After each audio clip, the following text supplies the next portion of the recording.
Mirëmëngjesi të nderuar teleshikues të Drita Televizion, ja ku jemi sërish bashkë në emisionin e përditshëm What Happened Today, ku do ta ndiqni çdo ditë në orën 7:30. Data sot shënon 6 mars dhe ne kemi përgatitur për ju disa materiale apo informacione të cilat lidhen pikërisht me këtë datë. Ndaj ju ftoj që t'i ndiqni.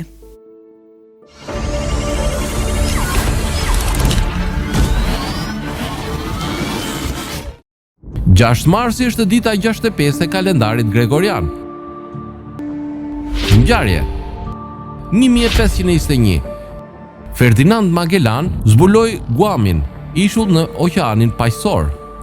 1853.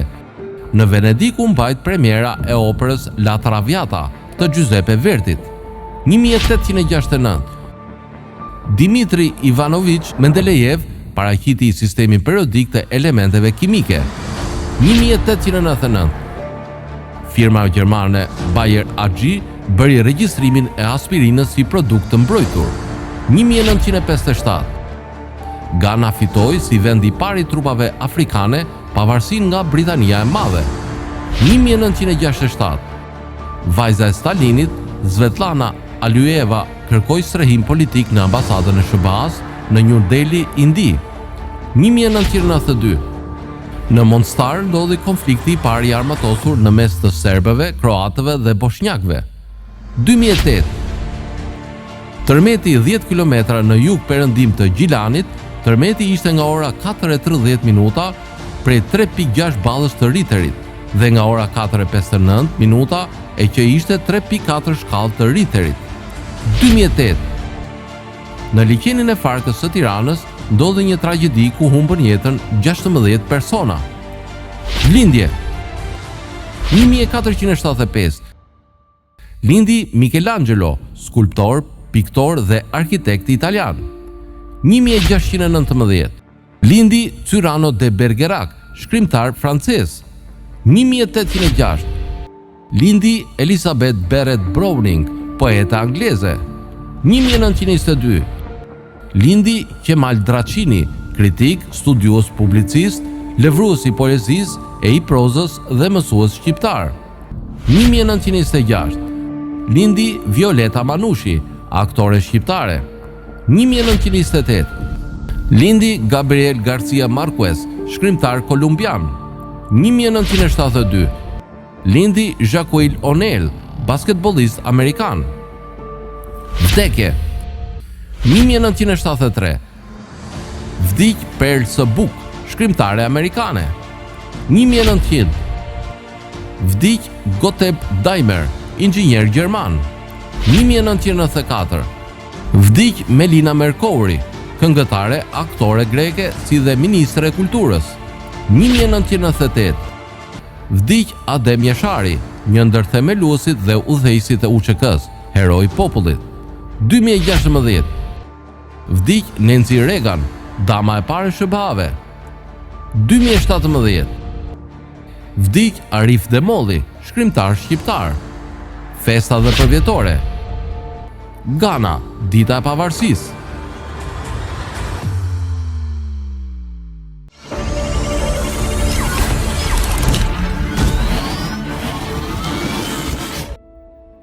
Sot kemi përgatitur biografinë e Ennio Morricone, i cili ishte një kompozitor italian.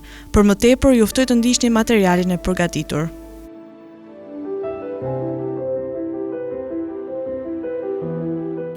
Ennio Morricone lindi në Rom 10 nëntor 1928, vdiq më 6 korrik 2020. Ishte një kompozitor, dirigjent dhe aranxhues italian.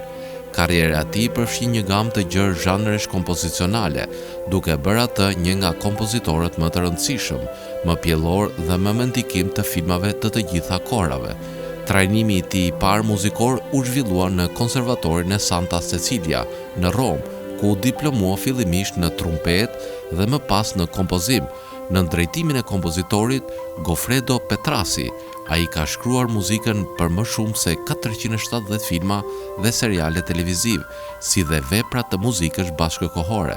Muzika e Morricone është përdorur në më shumë se 60 filma të vlerësuar me çmime, si një aranxhues i ri për kompaninë diskografike RCA Italiana, aktiv në Rom. Në atë kohë, Ai gjithashtu kontriboi në formimin e tingullit të viteve 60 italiane, duke krijuar këngë të tilla si Sapore di Sale, Il Mondo dhe sukseset Eduardo Vianello, Dino, Gianni Meccia dhe me të gjitha Gianni Morandi. Duke filluar nga viti 1946, ai kompozoi më shumë se 100 pjesë klasike, por ajo që i dha famë ndërkombëtare Morricone si kompozitor ishte muzika e prodhuar për zhanrin perëndimor italian, gjë që bëri atë të bashkëpunonte me regjisorë si Sergio Leone, Duccio Tessari, Franco Giraldi, Giulio Petroni, Sergio Solima dhe Sergio Carbucci, me tituj si Trilogjia e Dollarit, Një armë për Ringon, Përballja, Heshtja e Madhe, Mercenari, Emri im nuk është askush dhe Trilogjia e Kohës.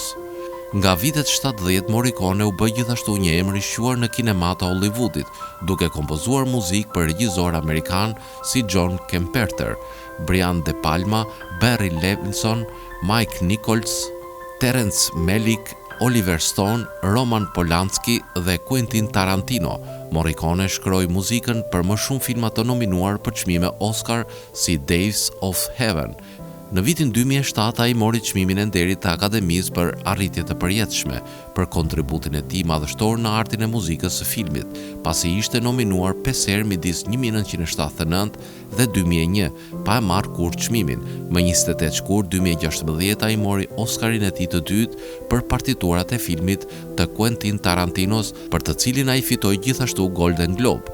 Morricone ka fituar gjithashtu 3 çmime Grammy, 3 Golden Globes, 6 BAFTA, 10 David di Donatello, 11 Nastri d'Argento, 2 çmime Europian të filmit, 1 luan të artë për arritje jetësore dhe 1 çmim Polar Music. Ai gjithashtu ka shitur më shumë se 70 milion diskje. Ai ishte një akademik i plot i Akademisë Kombëtare të Santa Cecilias dhe një antar i shoqatës Nova Consonanza, e angazhuar në përhapje dhe prodhimin e muzikës bashkohore në Itali. Me 26 shkurt 2016, ai u nderua me yllin me numër 2574 në Hollywood Walk of Fame. Me 27 dhjetor 2017, ai mori nderin e kryqit të madh të kalorësit të urdhrit të meritës së Republikës Italiane, gradën e dytë më të rëndësishme.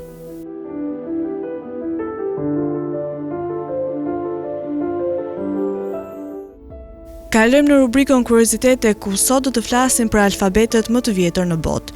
Në rrezullin toksor jetojnë me qindra e mijëra popull, kombe, grupe etnike e fise të ndryshme të cilat flasin me qindra e mijëra gjuhë, por për shkrim e lexim përdorin alfabete të njëjta apo të përafërta. Sot në botë janë në përdorim 40 alfabet, për të cilëve më të përhapur dhe më të njohur janë alfabeti latin, alfabeti kinez, alfabeti arab, alfabeti cirilik dhe alfabeti hebraik. Alfabeti latin është më i njohur dhe më i përhapur në botë, të cilët e përdorin popujt e ndryshëm anë kënd botës. Popujt e shumë të botës që përdorin alfabetin latin e kanë trashëguar nga romakët e vjetër. Alfabeti latin është zhvilluar nga alfabeti i vjetër grek, i cili ka rënje tek alfabeti fenikas. Ka shtrirje në të gjithë kontinentet, me të mëdha përdoret në Europë, Amerikë Veriore Latine, Australi e më pak në Azi dhe Afrikë. Është në përdorim zyrtar në vendet e zhvilluara ekonomike, si për shembull në SBA, Kanada, Britani e Madhe, Gjermani, Francë, Itali e kështu me radhë. Alfabeti latin në përdorim dallon prej popullit në popull në nuanca të caktuara, në ndonjë zanore apo bashkëtingëllore. Alfabeti kinez është i përhapur dhe në përdorim zyrtar vetëm në kontinentin e Azisë, por me numër më të madh të përqindjes së përdorimit të njerëzve në rrezullin toksor. Kryesisht përdoret në Kinë, Japoni, Kore Veriore, Kore Jugore dhe Vietnam. Alfabeti kinez është në përdorim në Kinë 3200 vjet që nga koha e dinastisë së Shangut. Alfabeti kinez karakterizohet me numrin e madh të shenjave, ka mbi 10.000 shenja, por më së shumti përdoren afro 3.000, sepse në vend të shkronjave janë shenjat dhe çdo shenjë paraqet një term të caktuar. Alfabeti arab është i përhapur kryesisht në botën arabe dhe muslimane, është zhvilluar në ndikim të pesërishëm të alfabetit të vjetër sirian. Shkruhet nga e djathta në të majtë dhe ka forma të ndryshme kur shkronjat gjenden në fillim, në mes apo në fund të fjalës. Ka përdorim kryesisht në kontinentin e Azisë dhe Afrikës, ka qenë i përhapur edhe në një pjesë të Europës në Ballkan, në fillim të shekullit 20 dhe kryesisht përdoren nga turqit, shqiptarët dhe bosnjakët. Gjerët e zëvendësimi i alfabetit arab me alfabetin latin, që nisi në vitin 1908 me vendimin në Kongresin e Manastirit për zëvendësimin e alfabetit arab me atë latin tek shqiptarët, me çrast aplikim zyrtar gjeti në Shqipëri nga vitet 20 e shekullit të kaluar, ndërsa në troje tjera etnike shqiptare të okupuar nga serbët si në Kosovë, Maqedoni, Serbi e Maltëzi, nuk u lejua përdorimi zyrtar i gjuhës shqipe dhe alfabetit latin, por u imponua si gjuhë zyrtare gjuhë serbe dhe alfabeti cirilik. Teksa në vitin 1941 me ardhin e mësuesve nga Shqipëria dhe hapin e shkollave shqipe në Kosovë dhe në trojet e tjera shqiptare, filloi mësimi dhe përdorimi i alfabetit latin. Në Bosnjë dhe Hercegovinë u zyrtarizua alfabeti latin krahas alfabetit cirilik në vitin 1918, me rastin e themelimit të mbretërisë së serbëve, kroatëve dhe Në Bosnjë dhe Hercegovinë u zyrtarizua alfabeti latin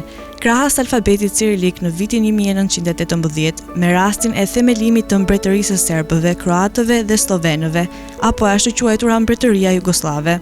Në Turqi zëvendësimi i alfabetit arab me alfabetin latin u bë në vitin 1928, me reformat e gjithanshme të ndërmarra nga themeluesi i shtetit të sapo krijuar, Mustafa Ataturku. Ky gjenocid kulturor i ndërmarrë kundër këtyre tre popujve autokton të Ballkanit, turqëve, shqiptarëve dhe bosnjakëve, la pasoja fatale afatgjata, ashtu që brenda natës mbetën analfabet, pa shkrim e lexim, këta tre popuj të cilët me qindra vite kanë përdorur alfabetin arab. Kjo i bie njëjtë tani në kohën e sotme, dikujt i bie ndërmend prap të bëjë zëvendësimin e alfabetit latin të tanishëm me alfabetin kinez. Librat, bibliotekat, arkivat të tëra me alfabet arab të grumbulluara me qindra vite u zhdukën apo u eliminuan nga përdorimi i tyre, dhe ato shkrime dhe libra të mbetura në arkivat tani kanë mbetur të papërdorura, pasi vetëm një numër i vogël i ekspertëve të tanishëm mund të hulumtojë dhe dëshifrojë këto shkrime dhe dokumente, të cilat kanë pasqyruar historinë qindravjeçare të këtyre tre popujve autokton të Ballkanit, turqëve, shqiptarëve dhe bosnjakëve. Alfabeti arab, edhe pse në shikim të parë duket i vështirë, është i lehtë për shkrim e lexim, e sidomos është i njohur bukushkrimi arab apo kaligrafia arabe.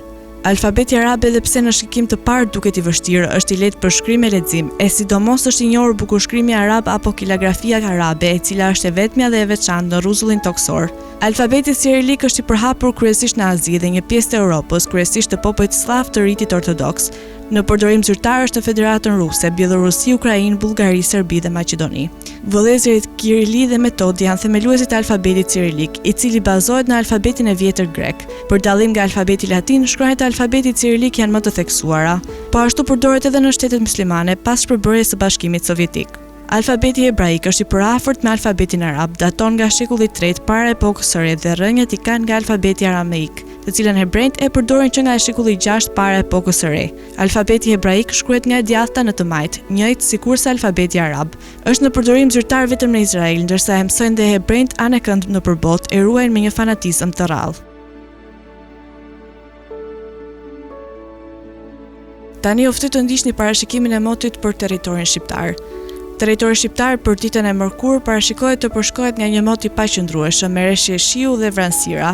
Sipas parashikimeve, temperatura minimale do të jetë 0 gradë Celsius, ndërsa temperatura maksimale parashikohet të jetë 15 gradë Celsius. Era do të fryjë në drejtim jug-perëndim, juglindje me shpejtësi 1 deri në 7 metër për sekond, çka do të bëjë të krijohen dallgëzime 1 deri në 3 ball, ndërsa temperaturat minimale dhe maksimale në disa qytete kryesore të Shqipërisë do të jenë si vijojnë: Shkodër 9 deri në 15 gradë Celsius, Kukës 2 deri në 7 gradë, Peshkopi 5 deri në 9 gradë, Tiranë 8 deri në 15 gradë, Durrës 10 deri në 14 gradë Celsius, Kavaj 11 deri në 14 gradë, Elbasan 7 deri në 14 gradë, Berat 6 deri në 14 gradë Celsius, Korçë 0 deri në 8 gradë, Vlorë 9 deri në 14 gradë, Gjirokastër 5 deri në 12 gradë, Sarand 7 deri në 11 gradë Celsius. Tani u ftoj të ndiqni parashikimin e motit për territorin e Kosovës. Territori i Kosovës për ditën e mërkurë parashikohet të përshkohet nga një mot i paqëndrueshëm, me rreshje shiu dhe vranësira. Sipas parashikimeve, temperatura minimale do të jetë 2 gradë Celsius, ndërsa temperatura maksimale parashikohet të jetë 13 gradë Celsius. Era pritet të fryjë në drejtim juglindor me shpejtësi mesatare 1 deri në 3 metër për sekond, ndërsa temperaturat minimale dhe maksimale në disa qytete kryesore të Kosovës do të jenë si vijojnë. Mitrovic 4 deri në 11 gradë Celsius, Podujev 2 deri në 11 gradë, Skënderaj 3 deri në 11 gradë, Pej 6 deri në 9 gradë Celsius, Prishtinë 4 deri në 12 gradë, Gjakov 5 deri në 13 gradë Celsius, Malishev 5 deri në 11 gradë, Gjilan 3 deri në 13 gradë, Ferizaj 2 deri në 13 gradë Celsius, Kaçanik 4 deri në 10 gradë, Prizren 2 deri në 12 gradë Celsius. Të nderuar teleshikues të Drita Televizion, kjo ishte gjithçka e përgatitur për emisionin e sotëm. Bashkë do të rishihemi sërish nesër në po të njëjtin orë. Ndërkohë ju ftoj të ndiqni programacionet e Drita Televizion dhe po ashtu mos harroni të na ndiqni edhe në rrjetet tona sociale, TikTok, Instagram, Facebook dhe Twitter. Për të rejat më të fundit, vizitoni faqen tonë zyrtare drita.tv.